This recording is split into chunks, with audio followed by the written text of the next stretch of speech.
आता लोक राजला एक मर्डरर आणि गँगस्टर म्हणून ओळखू लागले होते. म्हणूनच कुणी त्याच्याकडे सरळ पाहतही नव्हतं. सगळे भीतीने त्याच्यापासून दूर जात होते. खरं तर राज कधीच चुकीचं काम करत नव्हता. तो फक्त चुकीचं करणाऱ्यांना शिक्षा द्यायचा. पण बऱ्याचदा चांगले लोकच चुकीचे समजले जातात. राजच्या बाबतीतही असंच घडलं होतं. पण आता त्याला कुणाचाही फरक पडत नव्हता. तो गाडीत बसला आणि घराच्या दिशेने निघाला. रात्रीचे जवळजवळ 2 वाजले होते. राज गाडीत बसून रात्रीची शांतता आणि आपलं शहर मनापासून अनुभवत होता. तेवढ्यात ड्रायव्हरने अचानक गाडी थांबवली. राजने समोर पाहिलं तर गाडीसमोर एक म्हातारा माणूस पडला होता. पडल्यामुळे त्याच्या पायातून रक्त वाहत होतं. राज लगेच गाडीतून उतरला आणि ड्रायव्हरला रागाने म्हणाला, "गाडी नीट चालवता येत नाही का?" राजने त्या माणसाला उचलून गाडीत बसवलं आणि ड्रायव्हरला हॉस्पिटलकडे चालायला सांगितलं.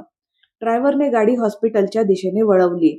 थोड्याच वेळात ते हॉस्पिटलमध्ये पोहोचले. राज स्वतः त्या माणसाला आत घेऊन गेला आणि त्याच्या जखमेवर पट्टी करून घेतली. नंतर डॉक्टरांनी राजला काही औषधं आणायला सांगितलं.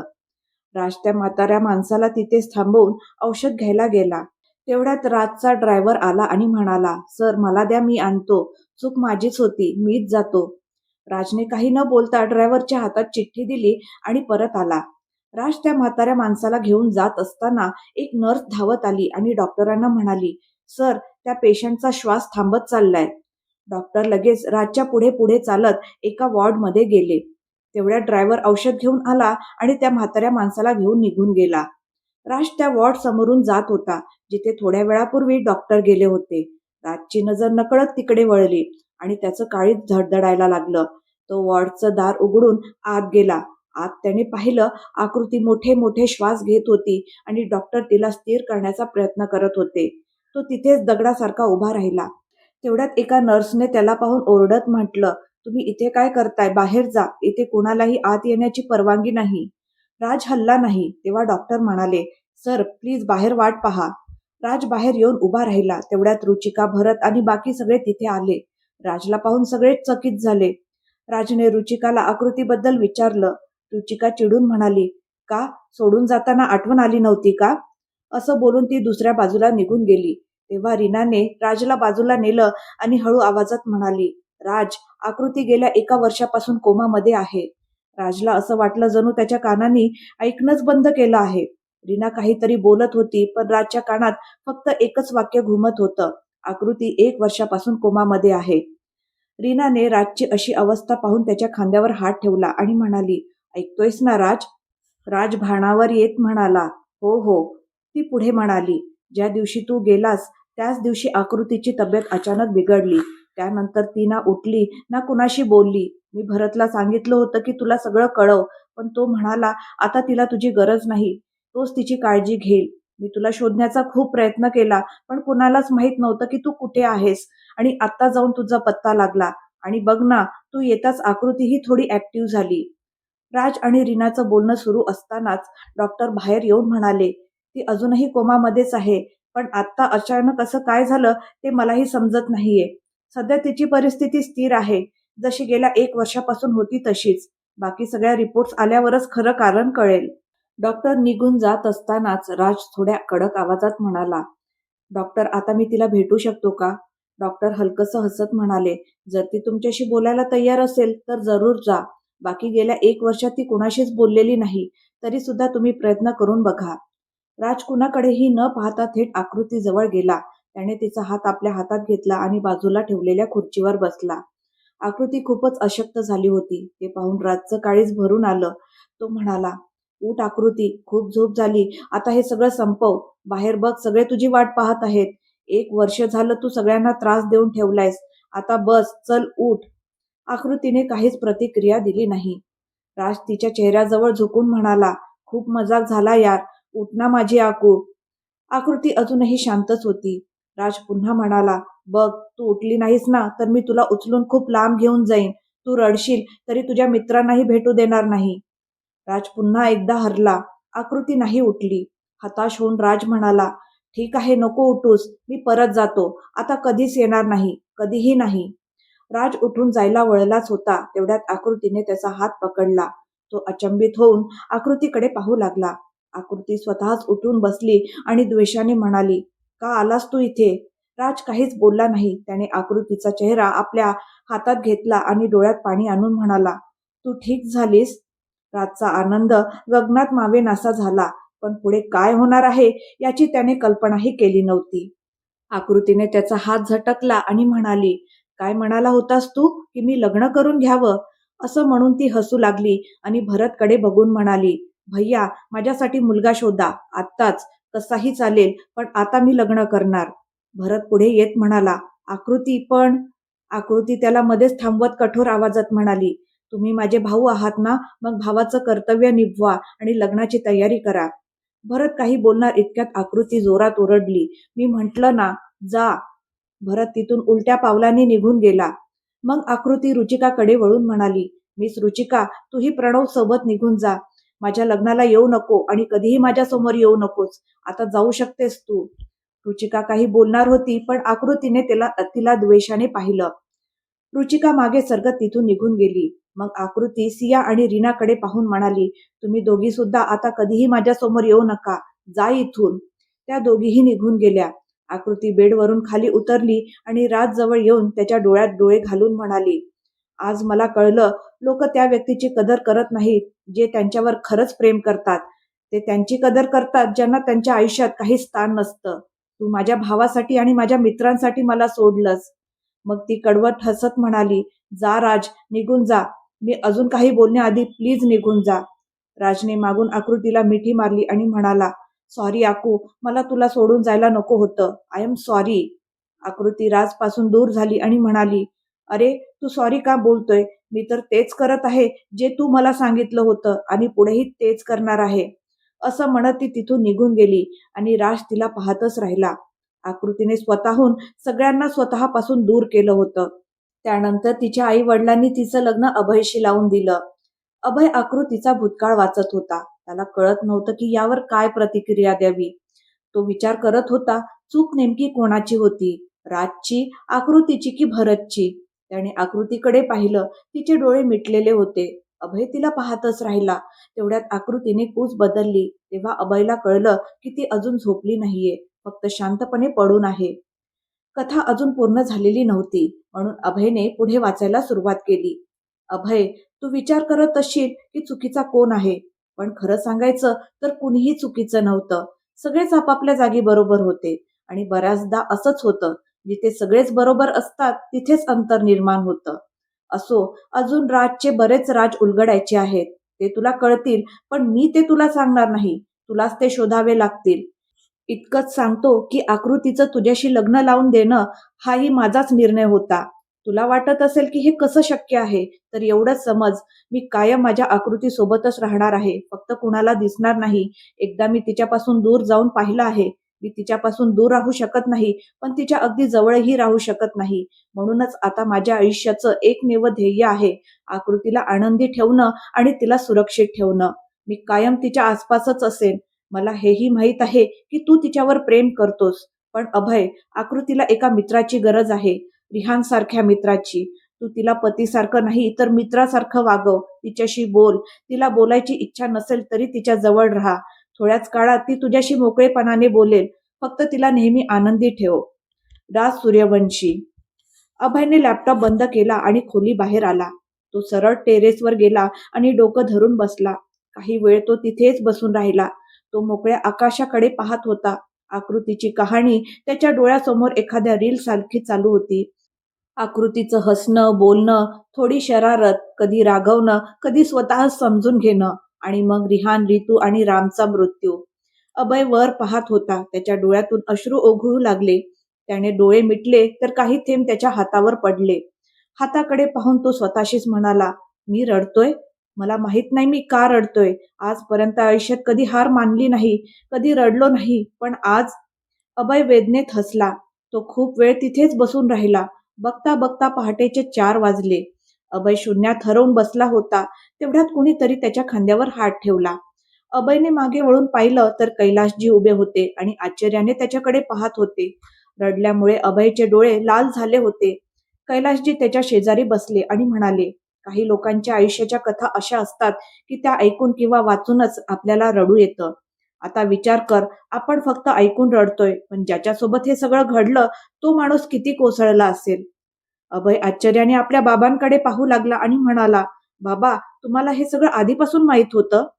कैलासजींनी आधी अभयकडे पाहिलं, मग समोर पाहत म्हणाले, "काही गोष्टी अशा असतात की त्या गुपितच राहतात. सांगायची हिंमतच होत नाही बेटा. ही कथा तू फक्त वाचली आहेस, पण काही लोकांनी ती जगली आहे आणि त्यातलाच एक मीही आहे." अभय मूर्तीसारखा आपल्या बाबांकडे पाहत राहिला.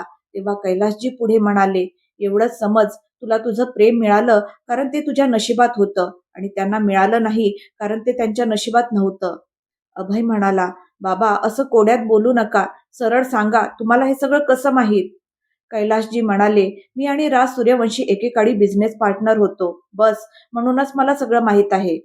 अभय थोडा थांबून म्हणाला, "मग आता राजसाहेब कुठे आहेत?" कैलासजी हळूच म्हणाले, "ते तर मलाही माहीत नाही. तुझं लग्न झाल्यापासून तो कुठे आहे कुणालाच माहीत नाही." कैलासजींनी अभयच्या खांद्यावर हात ठेवला आणि म्हणाले, जाऊन झोप आणि तुझ्या नव्या आयुष्याची सुरुवात कर. आता तुला आकृतीबद्दल सगळं कळलं आहे. तिला पुन्हा तशीच बनवायचं आहे जशी ती आधी होती." अभयने होकार दिला आणि तिथून निघून गेला.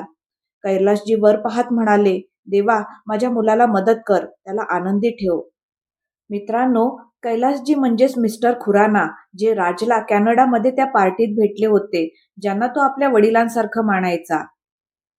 इकडे अभय आपल्या खोलीत आला, तेव्हा आकृती लॅपटॉपवर काहीतरी काम करत होती.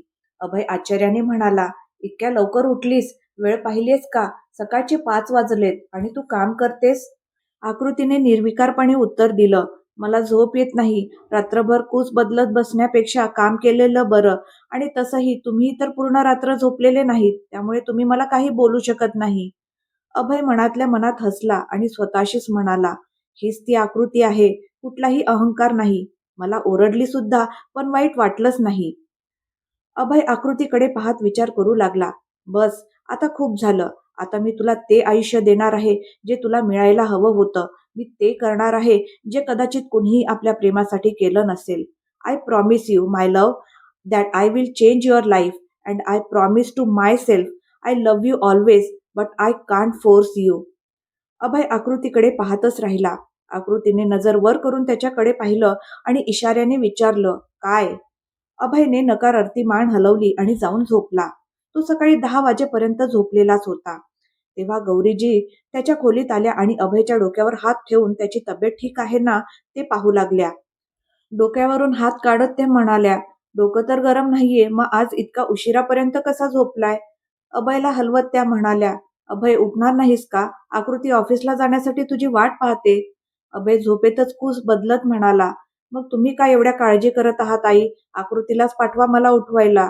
गौरीजी डोळे मोठे करत म्हणाल्या, "काय झालंय तुला? असं तर तू कधीच करत नाहीस." अभय डोळे न उघडताच म्हणाला, "तुमच्या मुलाला प्रेम झालंय आई. आता तुम्ही जा आणि आकृतीलाच पाठवा मला उठवायला." गौरीजी खांदे उडवत आकृतीकडे येऊन म्हणाल्या, "बहुतेक काल रात्री ड्रिंक केली असणार म्हणून असं बोलतोय." आकृतीला काहीच कळलं नाही. ती निरागसपणे गौरीजींकडे पाहू लागली. गौरीजी एक दीर्घ श्वास घेत म्हणाल्या, "तो म्हणतोय आकृती येऊन उठवेल तेव्हाच उठेन." आकृती गोंधळात पडली. तिला इथे येऊन बरेच दिवस झाले होते, पण अभय आधी कधी असं वागला नव्हता. ती खोलीत गेली तर अभय पोटावर झोपलेला होता. आकृतीने हाक मारली, "अभयजी," पण अभयने काहीच प्रतिसाद दिला नाही. मग आकृतीने त्याच्या पाठीवर हलकेच थोपटत म्हटलं, "अभयजी उठा, ऑफिसला जायचं आहे." अभय कूस बदलत म्हणाला, "काय बॉस, दिवसभर कामच काम, कधी आरामही करू द्याल का?" बॉस हा शब्द ऐकताच आकृतीला रिहानची आठवण आली आणि तिच्या डोक्यात हलकीशी वेदना झाली. ती शांत उभी राहिली. तेवढ्यात अभय झटकन उठला आणि म्हणाला, ठीक आहे, उठलो. आता तू बाहेर थांब, मी तयार होऊन येतो." आकृतीने होकारार्थी मान हलवली आणि निघू लागली. तेवढ्यात अभय म्हणाला, "अच्छा ऐक ना आकृती." आकृती काहीतरी विचारात होती, पण अभय काय बोलणार याची वाट पाहू लागली. अभय म्हणाला, "मी आंघोळीला जातोय. तू माझ्यासाठी कपडे काढून ठेवशील का? Please, please, please." तो लहान मुलासारखी विनंती करू लागला. आकृतीने होकार दिला आणि त्याच्यासाठी कपडे काढू लागली. अभय पटकन बाथरूममध्ये गेला. आकृती विचारात पडली, कोणते कपडे काढू? कुठल्या रंगाचा शर्ट? तिला काहीच सुचेना. शेवटी तिने वरचाच लाईट येलो शर्ट आणि ब्लॅक फॉर्मल पॅन्ट काढून बेडवर ठेवली आणि बाहेर आली. अभय आंघोळ करून बाहेर आला तर त्याने पाहिलं लाईट येलो शर्ट आणि ब्लॅक फॉर्मल पॅन्ट. तो हसला आणि म्हणाला, नाईस चॉईस, माय लवली बॉस. अभय तयार होऊन बाहेर आला. तेव्हा गौरीजी म्हणाल्या, काय झालं होतं रे तुला आज? अभय ब्रेडचा तुकडा खात म्हणाला, तुमचा मुलगा खूप बदलणार आहे आई, सवय लावून घ्या. मग अभय आकृतीला घेऊन ऑफिसला निघून गेला. गाडीत आकृती अभयशी काहीच बोलत नव्हती. ती फक्त बाहेर पाहत बसली होती. तेवढ्यात अभयने अचानक विचारलं, मी तुला एक प्रश्न विचारू का? आकृती काहीच बोलली नाही. ती फक्त अभयकडे पाहू लागली. अभय पुढे म्हणाला, तुला कसे कपडे घालायला आवडतात? आकृतीने कोणताही भाव न दाखवता बाहेरच पाहत उत्तर दिलं, काय फरक पडतो? कपडेच आहेत, कसेही घातले तरी चालतात. माझी काही खास आवड निवड नाही. अभय थोडा अडखळत म्हणाला, ओ, म्हणजे जर मी तुझ्यासाठी कपडे सिलेक्ट केले तर तुला काही हरकत नाही ना? आकृतीने अभयकडे गोंधळलेल्या नजरेने पाहिलं. तेव्हा अभय म्हणाला, हरकत म्हणजे काही प्रॉब्लेम नाही ना? आकृतीने दुसरीकडे पाहत शांतपणे उत्तर दिलं, नाही. अभय आनंदात म्हणाला, मग आधी शॉपिंग करूया, मग ऑफिसला जाऊ. अभयच्या बदललेल्या वागण्याकडे पाहून आकृती थक्क झाली होती. नेहमी फारच कमी बोलणारा अभय आज खूपच जास्त बोलत होता. अभयने गाडी थेट एका मॉल समोर थांबवली आणि आकृतीला घेऊन मॉलमध्ये गेला. अभयने तिला एका दुकानात नेलं. तेवढ्यात एक सेल्समन पुढे आला आणि म्हणाला, हॅलो सर, मी तुमची मदत करू का? काय हवं आहे? अभयने त्या माणसाकडे पाहिलं. मग आकृतीच्या थोडं जवळ जाऊन हलकेच वाकत हळू आवाजात म्हणाला, बघ बघ, बिनबुलाए पाहुणे. आज अभयचं प्रत्येक वागणं आकृतीला आश्चर्यचकित करत होतं. ती मनात विचार करू लागली, एका रात्रीत माणूस इतका कसा बदलू शकतो? पण मला काय त्याचं? अभय त्या माणसाकडे पाहत आकृतीच्या दिशेने इशारा करत म्हणाला, यांच्यासाठी कपडे घ्यायचे आहेत. सेल्समन म्हणाला, ओके सर, या. अभयने आकृतीला चलायचा इशारा केला. तेव्हा आकृतीने निर्विकारपणे म्हटलं, याची काहीच गरज नाही, माझ्याकडे आधीच खूप कपडे आहेत. अभय पुढे चालत म्हणाला, असतीलच, पण आज जे आपण घेऊ तेच तू उद्यापासून घालणार आहेस. आकृती गप्प राहिली. तेव्हा अभय थांबून म्हणाला, इनफॅक्ट आजपासूनच घाल. आकृतीला काहीच कळत नव्हतं, तरीही ती अभय सोबत चालू लागली. अभयने तिला एका जागी थांबायला सांगितलं आणि स्वतः एका दुकानात गेला. थोड्या वेळाने तो बाहेर आला. आकृतीचा हात धरला आणि तिला दुसऱ्या दुकानाकडे घेऊन गेला. आकृती शांतपणे त्याच्यासोबत चालत होती. कोणतेही नखरे नाही, कोणताही विरोध नाही. अभय एका जागी थांबला आणि तिच्या हातात कपड्यांची बॅग देत म्हणाला, हे घे, आज जा आणि कपडे बदल, मी इथेच थांबतो. आकृतीने पाहिलं, समोर चेंजिंग रूम होती. ती काही न बोलता आत गेली. थोड्या वेळाने आकृती बाहेर आली आणि अभय तिला पाहतच राहिला. आज त्याच्या समोर उभी असलेली ही तीच आकृती होती, जिची कहाणी त्याने वाचली होती. फक्त चेहऱ्यावरची चमक हरवलेली होती. आज तिने लाईट पिंक रंगाची हुडी असलेली स्लिम टी शर्ट घातली होती, सोबत शॉर्ट फॉर्मल पॅन्ट आणि केसांचा नेहमीसारखा जुडा, जो हल्ली ती कायम करत होती. आकृती बाहेर आली आणि कोणतीही प्रतिक्रिया न देता अभय जवळ येऊन उभी राहिली. ती शांतपणे म्हणाली, मला काहीच प्रॉब्लेम नाही, आजपासून मी हेच कपडे घालेन. अभय आकृतीच्या दिशेने वळून हलकसं हसला आणि तिला घेऊन ऑफिसला गेला. ऑफिसमध्ये पोहोचताच सगळ्यांच्या नजरा आकृतीवर खिळल्या, पण रोजच्या सारखंच तिला काहीच फरक पडला नाही. ती थेट आपल्या कॅबिनमध्ये गेली आणि कामाला लागली. इकडे अभय आपल्या कॅबिनमध्ये येताच रुचिका तिथे आली आणि म्हणाली, सर, हे सगळं तुम्ही कसं केलं? अभय शांतपणे म्हणाला, मी काय केलं मिस रुचिका? रुचिकाने आकृतीच्या कॅबिनकडे पाहत म्हटलं, आकृती आज इतकी बदललेली कशी दिसते? कालपर्यंत तर ती अशी नव्हती. अभयने संपूर्ण लक्ष रुचिकावर केंद्रित करत म्हटलं, मिस रुचिका, माझं नीट ऐक. तू मला जी मदत केली त्याबद्दल खूप खूप आभार. आता तू तुझ्या कुटुंबाकडे लक्ष दे आणि मला माझ्या कुटुंबाकडे लक्ष देऊ दे. रुचिका अभयचं बोलणं ऐकून आश्चर्याने त्याच्याकडे पाहू लागली. तेव्हा अभय पुढे म्हणाला, आणि आता जाऊन तुझ्या कामावर लक्ष दे. रुचिका निघून जात होती. तेवढ्यात अभय पुन्हा म्हणाला, आणि हो, आता तू आकृतीची पीए नाही आहेस. आता तू बाकी सगळ्यांसोबत काम करशील. रुचिकाला जोरदार धक्का बसल्यासारखं झालं. तिने फक्त मान हलवली आणि तिथून निघून गेली. अभयने आकृतीच्या कॅबिनकडे पाहत स्वतःशीच म्हटलं, आता मला काय करायचं आहे हे मला नीट माहीत आहे. रात्री अभय आणि आकृती घरी परतले तेव्हा कैलासजी आणि गौरीजी त्यांचीच वाट पाहत होते. अभय येता सोफ्यावर पसरून बसला. हे पाहून सगळेच त्याच्याकडे डोळे विस्पारून पाहू लागले. गौरीजी कैलासजींकडे पाहत म्हणाल्या, मला वाटतं आपल्या मुलाच्या डोक्याला आतून कुठेतरी मार लागलाय, म्हणूनच आज सकाळपासून तो असं वागत आहे. असं म्हणत असतानाच गौरीजींची नजर आकृतीवर गेली. त्या फक्त तिच्याकडे पाहत राहिल्या. आकृती थोडीशी अस्वस्थ झाली. तिला वाटलं आता या कपड्यांमुळे आपल्याला ओरडा खावा लागणार. गौरीजी तिच्या जवळ जाऊन म्हणाल्या, "तू सकाळी तर वेगळे कपडे घालून गेली होतीस ना? हे कपडे तर तू क्वचितच घालतेस. मग आज का घातलेस?" आकृतीने नजर खाली घालत हळूच म्हटलं, "ते ते." तेवढ्यात गौरीजी हसल्या. आकृतीचा चेहरा दोन्ही हातात धरत त्या म्हणाल्या, "काहीही असो, तू खूपच गोड दिसतेस. खरंच असेच कपडे नेहमी घालत जा." आकृती प्रेमाने गौरीजींकडे पाहू लागली. गौरीजींनी तिच्या खांद्यावर हात ठेवत म्हटलं, "जा, फ्रेश होऊन ये, मग आपण जेवण करू." आकृती तिथून निघून गेली. तेव्हा गौरीजी अभयकडे वळल्या. अभय अजूनही सोफ्यावर पसरलेलाच होता. गौरीजींनी त्याचं कान पकडत त्याला उठवत म्हटलं, "माझा मुलगा तर खूप मॅच्युअर होता. मग तू कोण आहेस?" अभय थोडासा वेदनेत म्हणाला, "आई, दुखतंय. मी तुमचाच मुलगा आहे." कैलासजी खुर्चीत बसून हसत होते. गौरीजींनी अभयचा कान सोडत विचारलं, "काय झालंय तुला?" अभय नीट बसत म्हणाला, "काहीच नाही आई. मी कायम सिरियस राहून थकलोय. आता मला आयुष्य एन्जॉय करायचं आहे." गौरीजी किचनकडे जात म्हणाल्या, "बरं, जा फ्रेश होऊन ये. जेवण करूया." कैलासजींनी एक दीर्घ श्वास घेत म्हटलं, "योग्य चाललायस बेटा." थोड्याच वेळात सगळ्यांनी जेवण केलं आणि झोपायला गेले. आकृती बेडवर आडवी पडली होती. तिला झोप येत नव्हती, म्हणून तिने अभयकडे वळून पाहिलं. जसं ती वळली तसं अभयला पाहून ती घाबरली. अभय दोन्ही हातांनी आपला चेहरा धरून तिच्याकडेच पाहत होता. तो तिच्याकडे तोंड करून झोपला होता. आकृती वळताच अभय हसून म्हणाला, "झोप येत नाहीये ना?" आकृतीने मान हलवून नाही म्हटलं. अभय पटकन तिच्या समोर बसत म्हणाला, "मग चल, काहीतरी करूया." अभय इतका जवळ आल्यामुळे आकृती घाबरली. "चल, काहीतरी करूया." हे शब्द तिच्या कानात घुमू लागले. अभय आता काय करणार या विचाराने ती थरथर कापू लागली. तिने अभयकडे पाहिलं नाही. अभय तिच्या दिशेने पुढे सरकू लागला. आकृतीने भीतीने डोळे बंद केले आणि तेवढ्यात अभयने तिचा हात पकडला. आकृतीचा श्वास अडखडला. हृदय जोरजोरात धडधडू लागलं. अभयने तिचा हात ओढत म्हटलं, "चल, टेरेसवर जाऊया. तू तिकडे गेलेली नाहीयेस ना?" आकृतीने डोळे उघडून अभयकडे रिकाम्या नजरेने पाहिलं आणि मान हलवून नाही म्हटलं. अभय बेडवरून उतरला आणि आकृतीला सोबत घेऊन गेला. टेरेसवर येताच अभयने तिचा हात सोडला आणि पुढे जाऊन कठड्यावर पाय लटकवत बसला. थंड हलकी हवा वाहत होती. ती हवा आकृतीला खूप शांतता देत होती आणि त्याचबरोबर रातची आठवण करून देत होती. रातची आठवण येताच ती मनातल्या मनात रडू लागली. अभयने तिला पाहिलं आणि म्हणाला, "अरे, इथे ये ना बॉस." आकृती हळूहळू त्याच्या जवळ गेली आणि त्याच्या बाजूला उभी राहिली. अभय समोर पाहत होता. आकृतीने त्याच्याकडे पाहत विचारलं, "मी तुम्हाला एक प्रश्न विचारू का?" अभयने तिच्याकडे न पाहता समोरच पाहत उत्तर दिलं, "हो, विचार."